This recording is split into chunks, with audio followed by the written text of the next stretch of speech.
सभी पूजाएं, इससे फर्क नहीं पड़ता कि आप कितनी सत्यनारायण की पूजा करते हैं। जो असत्य आप रोजाना अपने जीवन में पैदा कर रहे हैं, कोई सत्यनारायण पूजा आपको बचा नहीं सकती। सबसे बड़ी सत्यनारायण पूजा जो आप कर सकते हैं वो है आप कम से कम खुद के साथ सच्चे रहें। आप दूसरों के साथ सच्चे नहीं बन पाते, मैं आपको उसकी अनुमति दे दूंगा, पर कम से कम आपको खुद के साथ 100% सच्चा होना चाहिए, हाँ या नहीं? ये एक अद्भुत सत्यनारायण पूजा होगी जो उसी समय परिणाम देगी। वैसे भी आपकी सत्यनारायण पूजा आप खुद नहीं करते, कोई और इसे आपके लिए करता है। शायद उसे फायदा होगा पर आपका पता नहीं। आप धुएं का सामना करते हैं और आपको खांसी हो जाती है, अगले दिन आपके नाक में नसें सूजकर लाल हो जाती हैं। आमतौर पर आपके घर में सत्यनारायण पूजा का धुआं भर जाता है। धुआं नहीं होता? महाराष्ट्र में वे धुएं का उपयोग नहीं करते हैं। अच्छा, आप धुएं का उपयोग नहीं करते हैं। ओह, दक्षिण में ढेर सारा धुआं होता है। हालांकि अब वे इसे कम से कम कर रहे हैं, लेकिन प्राचीन पूजा बेशुमार धुएं के साथ हुआ करती थी। अगर सत्यनारायण स्मार्ट है तो वे इसके नजदीक कभी नहीं आएंगे। आप सत्यवादी बनिए, यह सबसे बड़ा सत्यनारायण व्रत है जो आप ले सकते हैं। यानी आप उनकी तरह बन जाइए, कम से कम खुद से। दुनिया के साथ नहीं तो कम से कम खुद के साथ सच्चे बनिए। दुनिया के साथ भी आप इसे अपना सकते हैं, यह बहुत ही शानदार होगा, पर अगर वो आपके लिए संभव नहीं है तो खुद के साथ बिल्कुल सच्चे बनिए। आप देखेंगे कि जीवन बहुत सुंदर हो जाएगा। अब ये वास्तु, मुझे पता नहीं है कि आप केवल उस पूजा की बात कर रहे हैं जो प्रवेश के दिन की जाती है या इमारत को बनाने के तरीके की। हाउस वार्मिंग एक चीज है। देखिए, एक बात यह है कि जब नई इमारतें बनाई जाती हैं तो कभी कभी कुछ कारणों से कुछ नकारात्मक हवाएं वहां फंस सकती हैं। तो इसके पीछे विचार ये है कि जप द्वारा एक नई सकारात्मक ऊर्जा का निर्माण हो और हवन का भी कुछ प्रभाव हो। अग्निहोत्र और अन्य चीजों से वातावरण कुछ हद तक साफ होता है। हाँ, सबसे बढ़कर आप एक नए स्थान पर जा रहे हैं और आप कोई ऐसे व्यक्ति नहीं हैं जो इन सब से परे हैं। नहीं, आप कोई ऐसे व्यक्ति हैं जो इतने जागरूक हैं कि किसी चीज को देखकर समझ जाएं कि वो क्या है। आप जागरूकता की उस स्थिति में नहीं हैं, इसीलिए आपको कोई नई जगह में प्रवेश करने के लिए एक मानसिक प्रोत्साहन की भी आवश्यकता है, क्योंकि आपकी मूल भावना डर है। कृपया देखें, आपकी सबसे बुनियादी भावना डर है, तो कोई भी छोटी सी बात आपके जीवन को परेशान कर सकती है। आप एक नए घर में आते हैं और पेंट की गंध या किसी और वजह से आप सो नहीं पा रहे हैं और अब आप सोचने लगते हैं कि ये क्या है, मेरे पुराने घर में मैं ठीक से सो रहा था, नए घर में भूत हो सकता है। आप बर्बाद हो जाएंगे, हैं? आप खत्म हो जाएंगे। बहुत सारे लोग कभी भी उस एक विचार से खुद को निकाल नहीं पाते। वे बस और आगे बढ़ते रहते हैं, सोचते रहेंगे और खुद को खत्म कर देंगे।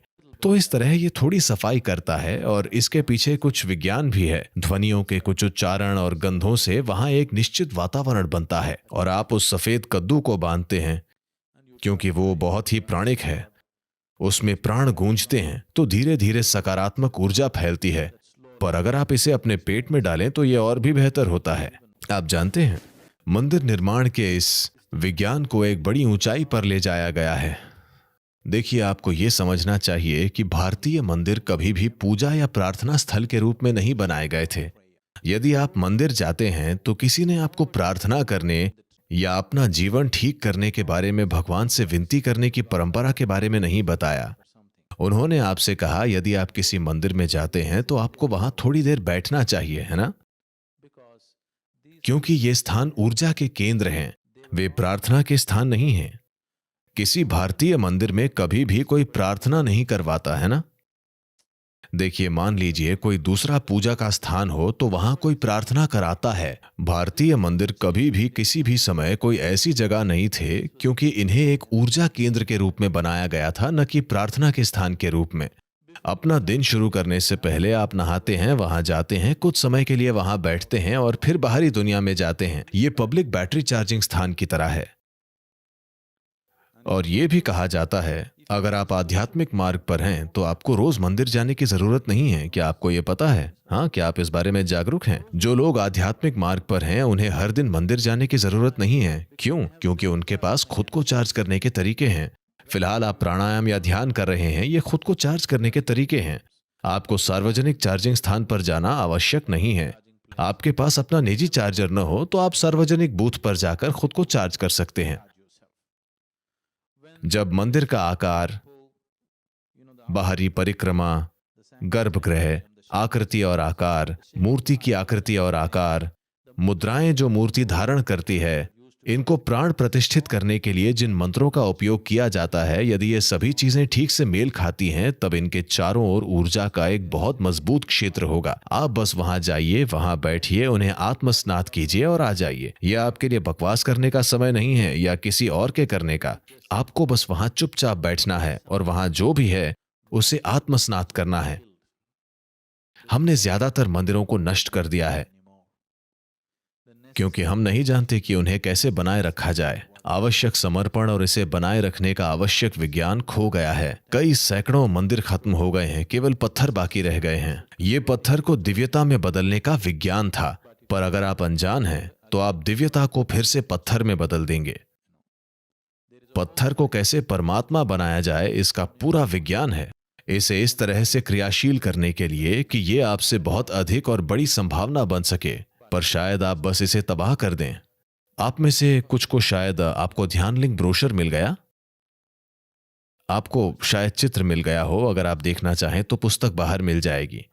आपको वहां जाकर बैठना होगा। इसे मंत्रों के माध्यम से नहीं बल्कि प्राण प्रतिष्ठा से ऊर्जावान बनाया गया है। इसमें जबरदस्त मेहनत लगी है। एक तरह से जो मैं अभी कर रहा हूं वो मेरा काम नहीं है। मैं सिर्फ लिंगम को प्रतिष्ठित करने आया था। कुछ और हो जाने के कारण मैं इसमें शामिल हो गया और मैं कुछ समय बिता रहा हूं, वरना मेरा बुनियादी काम सिर्फ ये करना था। मेरा कभी भी प्राण प्रतिष्ठा के बाद रहने का कोई इरादा नहीं था। हमेशा से योजना यही थी कि प्रतिष्ठा होते ही मैं चला जाऊंगा। कुछ कारणों से मैं रुका रहा और चीजें चल रही हैं। आप बस इस मंदिर में प्रवेश कीजिए। आपको शिव या किसी भी बकवास पर विश्वास नहीं करना है। आप बस यहाँ आकर बैठिए। ये एक बहुधार्मिक मंदिर है, इसीलिए सभी धर्मों के लोग यहाँ आते हैं। बस यहाँ बैठिए, यह आपकी रीढ़ की हड्डी को हिला देगा। ये स्पंदन इतना शक्तिशाली है क्योंकि इसे इस तरह से प्रतिष्ठित किया गया है। इस प्राण प्रतिष्ठा को आप नष्ट नहीं कर सकते। ये पत्थर लिंगम पर निर्भर नहीं है। पत्थर लिंगम का उपयोग केवल मचान के रूप में एक ऊर्जा लिंगम बनाने के लिए किया गया था। ये स्थापित हो गया है। यदि आप चाहें तो हम पत्थर के लिंगम को हटा सकते हैं, तब भी इसकी गुणवत्ता नहीं बदलेगी। सातों चक्रों को ठीक से स्थापित और बंद किया गया है। यह अविनाशी है। अगर आप इस ग्रह को भी नष्ट कर देते हैं तब भी आप इसके स्वरूप को नष्ट नहीं कर पाएंगे। ये ऐसा है। ये योग विद्या में एक संपूर्ण विज्ञान है। ये एक बहुत ही गहरी विज्ञान है कि इसे कैसे बनाया जाए। जो लोग प्राण प्रतिष्ठा की प्रक्रिया के दौरान वहां मौजूद थे, जो लोग इसके गवाह हैं, सिर्फ वे जानते हैं कि अविश्वसनीय चीजें हुई हैं। अब अभी आपकी ऊर्जा शरीर से इतनी जुड़ी हुई है कि आप इससे बहुत कम चीजें कर सकते हैं। यदि आपका शरीर के साथ संपर्क कम से कम हो जाए तो आप बहुत कुछ कर सकते हैं। ये ऐसा है, मान लीजिए आपने कुछ मिट्टी ली और 10 बर्तन बनाए। अब आपने इसे अभी तक जलाया नहीं है, ये अब भी ताजा है। अब आप उन्हें फिर से लेकर 12 बर्तन बना सकते हैं। यदि आप चाहते हैं तो इससे 20 बर्तन बना सकते हैं, क्योंकि मिट्टी अब भी लचीली है और आप इस पर काम कर सकते हैं। तो समाधि की अवस्था का मतलब है ये उस चरण पर वापस जा रहा है जहां मिट्टी अब भी लचीली है और आप इसका इस्तेमाल कर कुछ और चीजें बना सकते हैं। आमतौर पर जब लोग समाधि की स्थिति में होते हैं तो हम उनकी रक्षा करते हैं। हम उन्हें बहुत संरक्षित वातावरण में रखते हैं क्योंकि छोटी मोटी बाधा से वे शरीर छोड़ सकते हैं। कोई व्यक्ति समाधि की गहरी स्थिति में है, आप बस ऐसा करते हैं, वो शरीर छोड़ सकता है क्योंकि ये इतना सूक्ष्म है। थोड़ी सी हलचल से ऐसा हो सकता है।